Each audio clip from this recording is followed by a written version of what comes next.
નમસ્કાર મિત્રો, સ્વાગત છે આપનું ડીટીવી ન્યૂઝમાં। આજે દાહોદમાં એક મહત્વની અને ઐતિહાસિક જીતના સમાચાર સામે આવ્યા છે। દાહોદ જિલ્લા પંચાયતના પ્રમુખ અને ઉપપ્રમુખ પદની ચૂંટણી પ્રક્રિયા પૂર્ણ થઈ છે અને ભાજપનો ભગવો લહેરાઈ ગયો છે। દાહોદ જિલ્લા પંચાયતના સભાખંડમાં આજે યોજાયેલી ચૂંટણીમાં ભાજપે એકતરફી વિજય મેળવ્યો છે। કુલ 50 બેઠકોમાંથી 37 બેઠકો પર પ્રચંડ બહુમતી મેળવી ભાજપે જિલ્લા પંચાયતમાં પોતાની સત્તા સફળતાપૂર્વક જાળવી રાખી છે। નવા પ્રમુખ તરીકે ગમાબેન અભયસિંહ મોહનિયાની વરણી કરવામાં આવી છે। તેઓ જિલ્લા પંચાયતની આગેવાની સંભાળશે। ઉપપ્રમુખ પદની જવાબદારી વિજયસિંહ ભારસિંહ આમલિયાને સોંપવામાં આવી છે। કારોબારી સમિતિના ચેરમેન તરીકે સંગીતાબેન અશ્વિનભાઈ પટેલની વરણી કરવામાં આવી છે।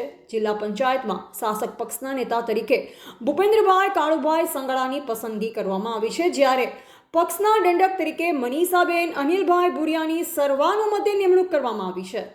મિત્રો, 37 બેઠકોના મજબૂત સંખ્યાબળ સાથે ભાજપે એકવાર ફરી સાબિત કર્યું છે કે દાહોદ જિલ્લાના વિકાસ અને સેવાના કાર્યમાં લોકોનો વિશ્વાસ અટલ છે। આ વિજય માત્ર સંખ્યાઓનો નથી, પરંતુ વિકાસની નીતિઓ અને કાર્યકર્તાઓના અથાગ પરિશ્રમનું પરિણામ છે।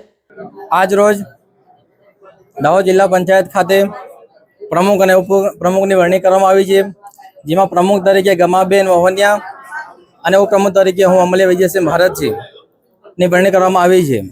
એમાં રાજ્યના તમામ હોદ્દેદારો, પ્રદેશના હોદ્દેદારો, જિલ્લાના હોદ્દેદારો, તાલુકાના હોદ્દેદારોનો આભાર વ્યક્ત કરું છું। સાથે સાથે આગામી સમયમાં દાહોદ જિલ્લા જે પ્રગતિ પર ચાલી રહ્યું છે એને આગળ કરીને વધારીશું, એ માટે અમે સ્ટ્રેટેજી ગોઠવીશું।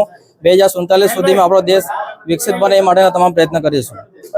જિલ્લા પંચાયતના કાર્યાલયમાં અત્યારે ભાજપ કાર્યકર્તાઓમાં ભારે ઉત્સાહ અને આનંદનો માહોલ છે। ફૂલોની વર્ષા, મીઠાઈનું વિતરણ અને ભારત માતા કી જય અને ગુજરાત માતા કી જયના નારાઓથી આખો વિસ્તાર ગુંજી રહ્યો છે। આ વિજય સાથે હવે દાહોદ જિલ્લાના વિકાસ કાર્યોને વધુ ગતિ મળશે તેવી આશા છે। ગ્રામ્ય વિસ્તારોના વિકાસ, પાણી, રસ્તા, શિક્ષણ અને આરોગ્ય જેવા મુદ્દાઓ પર વધુ ધ્યાન કેન્દ્રિત થશે। ડીટીવી ન્યૂઝ તમને આવા જ મહત્વના સમાચાર અને લેટેસ્ટ સમાચારો સતત પહોંચાડતું રહેશે। જો વિડીયો પસંદ આવ્યો હોય તો લાઈક કરો, શેર કરો અને અમારી ચેનલને સબસ્ક્રાઇબ કરી બેલ આઇકન દબાવી દેજો। નમસ્કાર, જય ભારત, જય ગુજરાત।